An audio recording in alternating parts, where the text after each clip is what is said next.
നമസ്കാരം. ഇന്ന് നമ്മൾ വളരെ ഇൻട്രസ്റ്റിംഗ് ആയ ഒരു പുതിയ പ്ലാറ്റ്ഫോമിനെ കുറിച്ചാണ് സംസാരിക്കാൻ പോകുന്നത്. OpenHuman.ai ഡിജിറ്റൽ മനുഷ്യർക്ക് വേണ്ടിയുള്ള ഒരു ആപ്പ് സ്റ്റോർ. കേൾക്കുമ്പോൾ തന്നെ ഒരു വിപ്ലവകരമായ ആശയമായി തോന്നില്ലേ? നമുക്ക് ഈ ഒരു ചോദ്യത്തിൽ നിന്ന് തുടങ്ങാം. ഒന്ന് ആലോചിച്ചു നോക്കൂ. നിങ്ങളുടെ ഡിജിറ്റൽ അസിസ്റ്റന്റ് അത് ഫോണിലോ സ്മാർട്ട് സ്പീക്കറിലോ ഒതുങ്ങാതെ നിങ്ങൾ പോകുന്നിടത്തെല്ലാം എല്ലാ ഡിവൈസിലും നിങ്ങളുടെ കൂടെ തന്നെയുണ്ടെങ്കിൽ എങ്ങനെയുണ്ടാകും? ശരിക്കും ഇതാണ് OpenHuman.ai മുന്നോട്ട് വയ്ക്കുന്ന പ്രധാന ആശയം. നിങ്ങളുടെ ദിവസം മുഴുവൻ നിങ്ങളോടൊപ്പം സഞ്ചരിക്കുന്ന ഒരൊറ്റ സ്ഥിരതയുള്ള ഒരു AI കൂട്ടാളിയെ സങ്കല്പിച്ചു നോക്കൂ. ഇതെങ്ങനെയുണ്ടാകുമെന്നറിയണ്ടേ? നമുക്ക് ഐമി എന്നൊരു AI അസിസ്റ്റന്റിന്റെ കൂടെ ഒരു ദിവസം പോയി നോക്കാം. രാവിലെ 7 മണിക്ക് നിങ്ങൾ കണ്ണാടിക്ക് മുന്നിൽ നിൽക്കുമ്പോൾ സ്മാർട്ട് മിററിൽ ഐമി പ്രത്യക്ഷപ്പെട്ട് ഗുഡ് മോർണിംഗ് പറയുന്നു. പ്രഭാത ഭക്ഷണത്തെക്കുറിച്ച് സംസാരിക്കുന്നു. 1 മണിക്കൂർ കഴിഞ്ഞ് കാറിൽ കയറുമ്പോഴോ അതെ, ഐമി കാർ ഡിസ്പ്ലേയിലും വരുന്നു. സംഭാഷണം അവിടുന്ന് തുടരുന്നു. ട്രാഫിക് അപ്ഡേറ്റ്സും തരുന്നു. പിന്നീട് ഓഫീസിലെ ഡെസ്ക്ടോപ്പിൽ, വൈകുന്നേരം സൂപ്പർമാർക്കറ്റിലെ കിയോസ്കിൽ, അവസാനം വീട്ടിലെ ടിവിയിൽ, എല്ലായിടത്തും ഐമി കൂടെയുണ്ട്. ഏറ്റവും പ്രധാനപ്പെട്ട കാര്യം, രാവിലെ തുടങ്ങിയ സംഭാഷണം ഐമി മറക്കുന്നില്ല, അത് തുടർന്നുകൊണ്ടേയിരിക്കും. കൊള്ളാമല്ലേ? പക്ഷെ ഒരു ചോദ്യമുണ്ട്. ഇത്രയും നല്ലൊരു ആശയം എന്തുകൊണ്ട് ഇതുവരെ യാഥാർത്ഥ്യമായിട്ടില്ല? എന്തായിരിക്കും അതിന് പിന്നിലെ പ്രധാന തടസ്സം? അപ്പോൾ ഒരു ഡിജിറ്റൽ മനുഷ്യനെ ഉണ്ടാക്കാൻ വേണ്ട കാര്യങ്ങൾ എന്തൊക്കെയാണെന്ന് നോക്കാം. ആദ്യം വേണ്ടത് ബുദ്ധിയാണല്ലോ, അല്ലെങ്കിൽ ഒരു ബ്രെയിൻ. അത് ശരിക്കും ഇപ്പോൾ ഒരു പ്രശ്നമേ അല്ല. ChatGPT പോലുള്ള ലാർജ് ലാംഗ്വേജ് മോഡലുകൾ കാരണം സംസാരിക്കാനും കാര്യങ്ങൾ മനസ്സിലാക്കാനുമുള്ള കഴിവ് ഓൾറെഡി ഉണ്ട്. അടുത്തത് ശബ്ദം. അതും റെഡിയാണ്. 11 ലാബ്സ് പോലുള്ള ടെക്സ്റ്റ് ടു സ്പീച്ച് ടെക്നോളജികൾ വെച്ച് വളരെ സ്വാഭാവികമായ മനുഷ്യശബ്ദമുണ്ടാക്കാൻ ഇന്ന് യാതൊരു പ്രയാസവുമില്ല. പിന്നെ ഉള്ളത് രൂപം. അതുമൊരു പ്രശ്നമല്ല. മെറ്റാഹ്യൂമൻ പോലുള്ള ടൂൾസ് വെച്ച് ശരിക്കുമുള്ള മനുഷ്യനെപ്പോലെ തോന്നിക്കുന്ന രൂപങ്ങളുണ്ടാക്കാം. സത്യം പറഞ്ഞാൽ കണ്ടാൽ തിരിച്ചറിയാൻ പോലും പറ്റില്ല. അപ്പോൾ നോക്കൂ, ബുദ്ധിയായി, ശബ്ദമായി, രൂപവുമായി, എല്ലാം റെഡി. പക്ഷേ ഇതൊക്കെ വെവ്വേറെ നിൽക്കുകയാണ്. അപ്പോൾ പിന്നെ എന്താണ് പ്രശ്നം?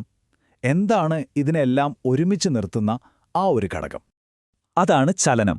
വെറുതെ അനങ്ങുന്നതല്ല. നമ്മൾ സംസാരിക്കുമ്പോൾ കൈ ചലിപ്പിക്കുന്നത് പോലെ, നമ്മുടെ വികാരങ്ങൾക്കനുസരിച്ച് മുഖഭാവം മാറുന്നതുപോലെ, അങ്ങനെയുള്ള സ്വാഭാവികമായ ചലനങ്ങൾ. അതാണൊരു ഡിജിറ്റൽ മനുഷ്യന് ശരിക്കും ജീവനുണ്ടെന്ന് നമുക്ക് തോന്നിപ്പിക്കുന്നത്. അപ്പോൾ ഈയൊരു വലിയ പ്രശ്നം പരിഹരിച്ചുകൊണ്ടാണ് OpenHuman.ai വരുന്നത്. അവർ ചലനത്തിന്റെ പ്രശ്നം മാത്രമല്ല പരിഹരിക്കുന്നത്, ഇതിനൊരു മാർക്കറ്റ് പ്ലേസ് കൂടി ഉണ്ടാക്കുകയാണ്. ഇതെന്താണെന്ന് വളരെ സിമ്പിളായിട്ട് പറയാം. ആപ്പിളിന്റെ ആപ്പ് സ്റ്റോറിൽ നമ്മൾ ആപ്പുകൾ വാങ്ങാറില്ലേ? ഷോപ്പിഫൈ എന്ന സാധനങ്ങൾ വാങ്ങാറില്ലേ? അതുപോലെ OpenHuman.ai നിന്ന് നമുക്ക് ഡിജിറ്റൽ മനുഷ്യരെ വാങ്ങാം. അത്രയുള്ളൂ. അപ്പോൾ ഔദ്യോഗികമായി പറഞ്ഞാൽ, ലോകത്ത് ആദ്യമായിട്ട് ക്രിയേറ്റർമാർക്ക് റിയലിസ്റ്റിക്കായ ഡിജിറ്റൽ മനുഷ്യരെ ഉണ്ടാക്കാനും വിൽക്കാനും, പിന്നെ നമ്മളെപ്പോലെയുള്ള ഉപയോക്താക്കൾക്ക് അത് വാങ്ങി നമ്മുടെ എല്ലാ ഡിവൈസിലും ഉപയോഗിക്കാനും പറ്റുന്ന ഒരു ഓപ്പൺ മാർക്കറ്റ് പ്ലേസാണ് OpenHuman.ai. ഓക്കെ, അപ്പോൾ ഇതെങ്ങനെയാണ് എല്ലാവർക്കും വേണ്ടി വർക്ക് ചെയ്യുന്നത്? ഇതിന് പിന്നിലെ സിസ്റ്റം എന്താണെന്ന് നോക്കിയാലോ? ഈയൊരു സിസ്റ്റത്തിൽ 3 പ്രധാന ആളുകളുണ്ട്. 1 ഡിജിറ്റൽ മനുഷ്യനെ ഉണ്ടാക്കുന്ന ക്രിയേറ്റർ.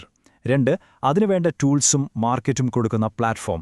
3 അത് വാങ്ങി ഉപയോഗിക്കുന്ന നമ്മളെപ്പോലുള്ള ഉപയോക്താക്കൾ. ഇതിന്റെ ബിസിനസ് മോഡൽ ഭയങ്കര രസമാണ്, പ്രത്യേകിച്ച് ക്രിയേറ്റർമാർക്ക്. കാരണം വരുമാനത്തിന്റെ 70% കിട്ടുന്നത് അതുണ്ടാക്കിയ ആൾക്കാണ്. പ്ലാറ്റ്ഫോം എടുക്കുന്നത് വെറും 30% മാത്രം. ഇത് തീർച്ചയായും ഒരുപാട് കഴിവുള്ള ആളുകളെ ഇതിലേക്ക് ആകർഷിക്കും. അപ്പോൾ ഒരു ക്രിയേറ്റർ എന്തൊക്കെയാണ് ചെയ്യേണ്ടത്? അവരാണ് ആ ഡിജിറ്റൽ മനുഷ്യന്റെ സ്വഭാവം, രൂപം, പെരുമാറ്റമൊക്കെ തീരുമാനിക്കുന്നത്.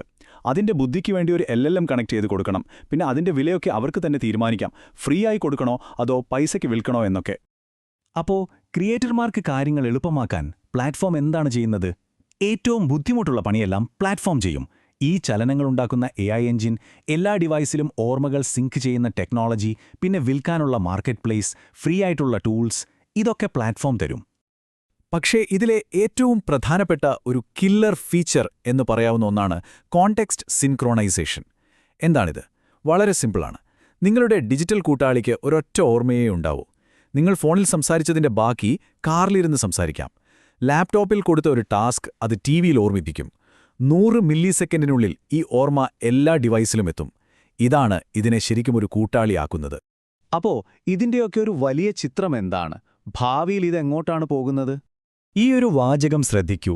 10 വർഷത്തിനുള്ളിൽ ആളുകൾ ആപ്പുകളുമായിട്ടായിരിക്കില്ല സംസാരിക്കുന്നത്, അവർ ജീവികളുമായിട്ടായിരിക്കും. ഒന്ന് ആലോചിച്ചു നോക്കൂ. നമ്മൾ ആപ്പുകൾ തുറക്കുന്നതിന് പകരം നമ്മുടെ കൂടെയുള്ള ഡിജിറ്റൽ വ്യക്തികളോട് കാര്യങ്ങൾ പറഞ്ഞ് ചെയ്യിപ്പിക്കുന്നൊരു കാലം. അപ്പോൾ ഈ എല്ലായിടത്തും എന്ന് പറയുമ്പോൾ എവിടെയൊക്കെയാവും? നമ്മുടെ ഡെസ്ക്ടോപ്പ്, ഫോൺ, വെബ് ബ്രൗസർ ഇതൊക്കെ സാധാരണമാണ്. പക്ഷെ അതവിടെ തീരുന്നില്ല. നമ്മുടെ വീട്ടിലെ സ്മാർട്ട് മിറർ, ഫ്രിഡ്ജ്, കാറിലെ ഡിസ്പ്ലേ, ഷോപ്പിംഗ് മോളിലെ കിയോസ്ക്, എയർപോർട്ട്, ഭാവിയിൽ വരുന്ന സ്മാർട്ട് ഗ്ലാസുകളിൽ വരെ ഇവർ നമ്മുടെ കൂടെ ഉണ്ടാകും. അതാണ് സർവ്വവ്യാപിയായ സാന്നിധ്യം. അപ്പോൾ ഈ ഒരു വിവരണം ഇവിടെ അവസാനിപ്പിക്കുമ്പോൾ ഒരു ചോദ്യം ബാക്കിയാവുകയാണ്. നിങ്ങൾക്ക് വേണ്ടി ഒരു ഡിജിറ്റൽ കൂട്ടാളിയെ തിരഞ്ഞെടുക്കാൻ അവസരം കിട്ടിയാൽ അത് ആരായിരിക്കും, എങ്ങനെയായിരിക്കും? ഒന്ന് ചിന്തിച്ചു നോക്കൂ.